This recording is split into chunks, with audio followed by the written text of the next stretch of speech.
మంది భార్యలు. దీన్ని కూడా చక్కటి కామెడీగా చేయాలని ఒక పద్యం రాస్తాడు. హాస్యాని కోసం ఒక పద్యం రాస్తాడు. శ్రీగలవానికి చెల్లును తరుణుల 16,000 తగను పెండ్లాడను తిరుపమున కిద్దరాండ్రా ఓ పరమేశ గంగవిడు పార్వచాలను అంటాడు. ఇది తిట్టు పద్యం ఉంటుంది. ఇది బయటికి తిట్టుంది, లోపల పొగడుతుంది.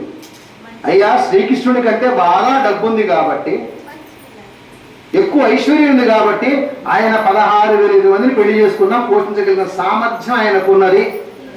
నీకేందయ్యా ఏనుగు చర్మం కట్టుకొని, త్రిశూలుడు పట్టుకొని, ఒంటి నిండా పాములు వేసుకొని, శ్మశానంలో బూడిద రాసుకొని, సాయంత్రం 6 గంటల ఊరు తిరిగి ఇల్లు తిరిగి జనాన్ని కాపాడే డ్యూటీ చేసే ఒక వాచ్మెన్ లాంటివాడివి. నీకు అవసరం ఆ ఇద్దరు పక్కన పార్వతి జారదా, ఆ నెత్తిన గంగమ్మను మాకు ఈరాదని అన్నాడు. ఎంత పెద్ద మాట అన్నాడు శ్రీనాథుడు. ఇది బయట తిట్టులాగా ఉంది కదా, కానీ నిజానికి తిట్టు కాదు.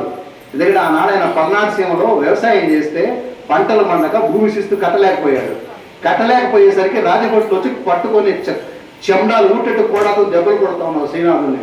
కొడతా ఉంటే కెదే ఒకప్పుడు గౌడ డిండి కొట్టి కొంచెం ఢక్కని పగలగొట్టి కనకాభిషేకం పొందిన మహాకవి శ్రీనాథుడు, కవి సార్వభౌముడు.